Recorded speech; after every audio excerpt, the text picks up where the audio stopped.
CS Kumaraswamy ಮತ್ತು ರೂಪಾ ಇವರು ವಚನಗಳ ಬಗ್ಗೆ ಹೊಂದಿರುವ ಪ್ರೀತಿ ಹಾಗೂ ವಚನ ಪ್ರಸಾರಕ್ಕೆ ಕೈಗೊಂಡಿರುವ ಚಟುವಟಿಕೆಗಳಿಂದ ವಚನ ಕುಮಾರಸ್ವಾಮಿ ಮತ್ತು ವಚನ ರೂಪಾ ಎಂದೇ ಚಿರಪರಿಚಿತರಾಗಿದ್ದಾರೆ.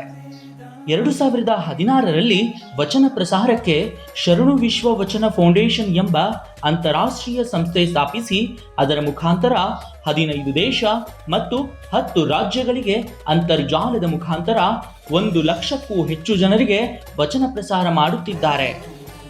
ವಚನ ಸಾಹಿತ್ಯ ಪ್ರಸಾರಕ್ಕಾಗಿ ತಮ್ಮ ಸೇವೆಯನ್ನು ಮುಡಿಪಾಗಿಟ್ಟಿರುವ ಇವರು ಇದುವರೆಗೆ 107 ಶಾಲೆಗಳೆಡೆಗೆ ವಚನಗಳ ನಡಿಗೆ ಕಾರ್ಯಕ್ರಮ ನಡೆಸಿರುತ್ತಾರೆ.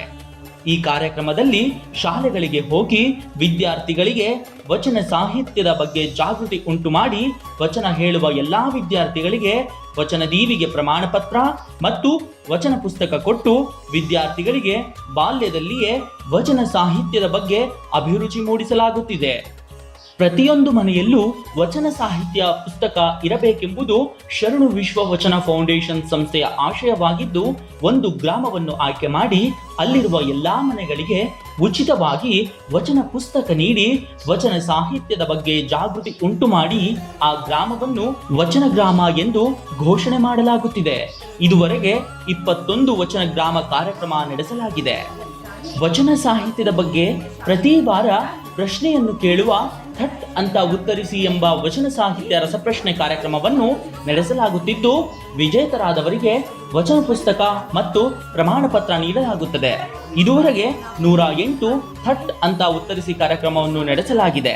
ಸರ್ಕಾರಿ ಶಾಲೆಗಳ ಬಲವರ್ಧನೆಗೆ ಅಗತ್ಯ ಸೌಲಭ್ಯ ವಿತರಣೆ ಎಂಬ ಕಾರ್ಯಕ್ರಮವನ್ನು ಕೈಗೊಂಡು ಅಲ್ಲಿ ವಿದ್ಯಾರ್ಥಿಗಳಿಗೆ ಸಮವಸ್ತ್ರ, ನೋಟ್ ಪುಸ್ತಕ, ಬ್ಯಾಗ್, ಎಕ್ಸಾಮ್ ಪ್ಯಾಡ್ ಮುಂತಾದವುಗಳನ್ನು ನೀಡಿ ಪ್ರೋತ್ಸಾಹಿಸಲಾಗುತ್ತಿದೆ.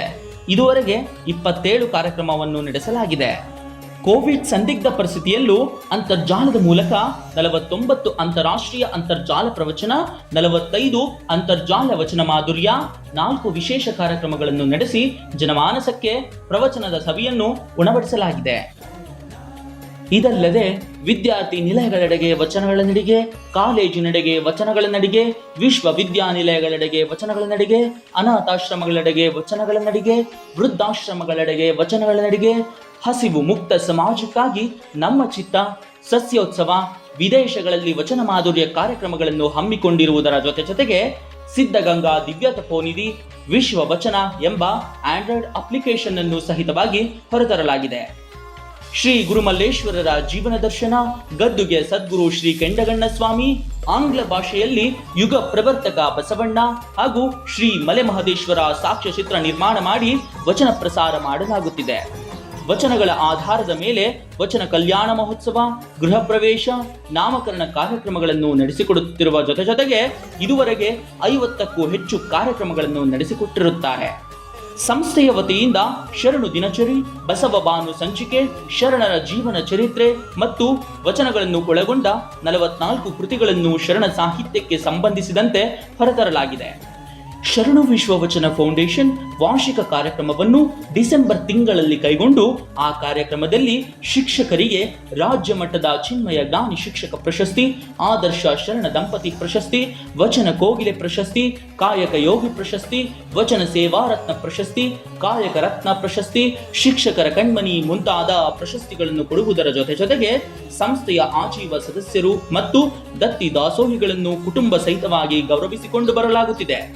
ವಚನ ಸಾಹಿತ್ಯಕ್ಕೆ ಸಂಬಂಧಿಸಿದಂತೆ ಚಂದನ ವಾಹಿನಿಯಲ್ಲಿ ಜೀವನ ದರ್ಶನ ಎಂಬ ಲೈವ್ ಪ್ರೋಗ್ರಾಮ್ ಕಾಡ್ತಿರುವಂತ ಪ್ರಶ್ನೆ ಇದು. ವಚನಗಳ ಒಂದು ಅಂಶ ಪಠ್ಯ ಪುಸ್ತಕದಲ್ಲಿ ಕೊರತೆ ಕಾಣ್ತಾ ಇದೆ ಅಂತ. ಖಂಡಿತ. ಯಾಕಂದ್ರೆ 12ನೇ ಶತಮಾನದ ವಚನಗಳಿಗಿಂತ ಇತ್ತೀಚೆಗೆ ಏನಾಗ್ತಾ ಇದೆ ಅಂದ್ರೆ ಆಧುನಿಕ ವಚನಗಳನ್ನ ಪಠ್ಯ ಪುಸ್ತಕದಲ್ಲಿ ಕನ್ನಡ ಸಾಹಿತ್ಯದಲ್ಲಿ ಬರ್ತಕ್ಕಂಥ ಟಾಪಿಕ್ ಅನ್ನ ತೆಗಿತಾ ಇದ್ದಾರೆ. ಆದ್ರಿಂದ 12ನೇ ಶತಮಾನದ ವಚನಗಳೇ ಅರ್ಥಗರ್ಭಿತವಾಗಿ ಮತ್ತೆ ಅದೊಂದು ಧ್ಯೇಯಗಳು ತುಂಬಾ ಚೆನ್ನಾಗಿವೆ. ಆ 12ನೇ ಶತಮಾನದ ವಚನಗಳನ್ನೇ ಕೊಟ್ಟು ನಂತರ ಆಧುನಿಕ ವಚನ ಎರಡನ್ನೂ ಕೂಡ ಕೊಟ್ಟಾಗ ಒಂದು ರೀತಿ ಅದನ್ನ ಸಮ ಪ್ರಮಾಣದಲ್ಲಿ ನೋಡೋದಕ್ಕೆ ಸಾಧ್ಯ ಆಗುತ್ತೆ. ಆದರೆ ಹೆಚ್ಚು ಆದ್ಯತೆಯನ್ನ ಪಠ್ಯಪುಸ್ತಕ ಸಮಿತಿಯವರು ಕೂಡ ಈ ಒಂದು 12ನೇ ಶತಮಾನದ ವಚನಗಳಿಗೆ ಕೊಟ್ಟಾಗ ಏನು ಸಹೃದಯತರಲ್ಲಿ ಏನು ಕೊರತೆ ಕಾಣ್ತಾ ಇದೆ ಆ ಕೊರತೆಯನ್ನು ತುಂಬುವ ನಿಟ್ಟಿನಲ್ಲಿ ಸಹಾಯಕ ಆಗುತ್ತೆ. ನ್ಯೂಸ್ 1 ಕನ್ನಡ ವಾಹಿನಿಯಲ್ಲಿ ಪ್ರತಿದಿನ ವಚನಸಾರ ಕಾರ್ಯಕ್ರಮ ಬಿತ್ತರ, ಯಶ್ ಟೆಲ್ ಟಿವಿ ಸಂದರ್ಶನದಲ್ಲಿ ಭಾಗವಹಿಸುವಿಕೆ, ಸಿರಿ ಟಿವಿಯಲ್ಲಿ ಸಾಧಕರ ಹೆಜ್ಜೆ ಎಂಬ ಕಾರ್ಯಕ್ರಮದಲ್ಲಿ ಸಾಧಕರಾಗಿ ಭಾಗವಹಿಸುವಿಕೆ, ಬಸವ ಟಿವಿಯಲ್ಲಿ ಉಪನ್ಯಾಸ, ಮಂಡ್ಯದ ಡೈಮಂಡ್ ಕನ್ನಡ ವಾಹಿನಿಯಲ್ಲಿ ಸಾಧಕರ ಸಿಪಾಯಿಯಾಗಿ ಭಾಗವಹಿಸುವಿಕೆ, 93.5 FM ಚಾನೆಲ್ನಲ್ಲಿ red rewind programme live rewind ಮಾಡಿರುತ್ತಾರೆ. ಸರಗೂರಿನ ಜನಧ್ವನಿ FM ಚಾನೆಲ್ನಲ್ಲಿ ಜನಧ್ವನಿ ಇಲ್ಲಿ 1000ಕ್ಕೂ ಹೆಚ್ಚು ವಚನಾಮೃತ ಕಾರ್ಯಕ್ರಮಗಳನ್ನು ನೀಡಿರುತ್ತಾರೆ. ಅದಲ್ಲದೆ 200ಕ್ಕೂ ಹೆಚ್ಚು ಶರಣರ ಪರಿಚಯವನ್ನು ಮಾಡಿರುತ್ತಾರೆ. ವಚನ ಸಾಹಿತ್ಯ ಮತ್ತು ಇತರ ವಿಷಯಗಳಿಗೆ ಸಂಬಂಧಿಸಿದಂತೆ ನಾಡಿನ ಮತ್ತು ಹೊರ ರಾಜ್ಯಗಳಲ್ಲಿ ಸಂಚರಿಸಿ ಪತಿ ಪತ್ನಿ ಇಬ್ಬರು 1000ಕ್ಕೂ ಹೆಚ್ಚು ಉಪನ್ಯಾಸ ನೀಡಿರುತ್ತಾರೆ. ಇವರ ಸೇವೆಯನ್ನು ಗುರುತಿಸಿ ವಿವಿಧ ಪ್ರಶಸ್ತಿಗಳು ಹರಸಿ ಮತ್ತು ಅರಸಿ ಬಂದಿರುತ್ತವೆ.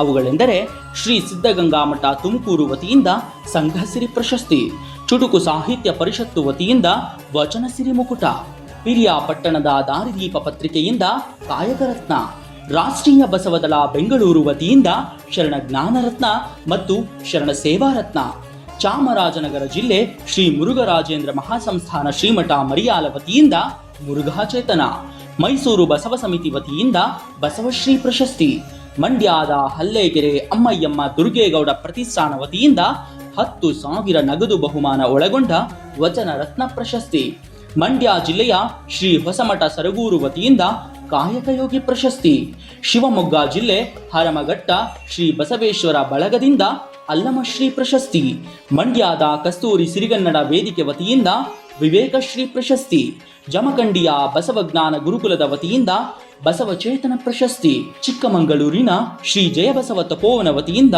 ಬಸವಭೂಷಣ ಪ್ರಶಸ್ತಿ, ಅಖಿಲ ಭಾರತ ಶರಣ ಸಾಹಿತ್ಯ ಪರಿಷತ್ತಿನ ವತಿಯಿಂದ ಜರಗನಹಳ್ಳಿ ಸಿದ್ದಮ್ಮ ನಂಜುಂಡಪ್ಪ ಶರಣದತ್ತಿ ಪ್ರಶಸ್ತಿ, ಬಹರೈನ್ ಬಸವ ಸಮಿತಿಯಿಂದ ಅಭಿನಂದನೆ, ಜಿಲ್ಲಾ ಕನ್ನಡ ಸಾಹಿತ್ಯ ಸಮ್ಮೇಳನದಲ್ಲಿ ಅಭಿನಂದನೆ, ಹೆಗ್ಗಡ ದೇವನಕೋಟೆ ಲಯನ್ಸ್ ಸಂಸ್ಥೆಯಿಂದ ಅಭಿನಂದನೆ, ಬೆಮೆಲ್ ಬಸವ ಸಮಿತಿ ಬೆಂಗಳೂರು ಇವರಿಂದ ಅಭಿನಂದನೆ.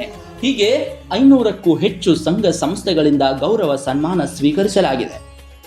ಒಟ್ಟಾರೆ ವಿಶ್ವ ಮಟ್ಟದಲ್ಲಿ ವಚನ ಸಾಹಿತ್ಯವನ್ನು ಪಸರಿಸುತ್ತಿರುವ ಇವರ ಸೇವಾ ಕೈಂಕರ್ಯ ಹೀಗೆ ಸದಾ ಸಾಗಲಿ ಎಂದು ನಾವೆಲ್ಲರೂ ಮನತುಂಬಿ ಹಾರೈಸುತ್ತೇವೆ.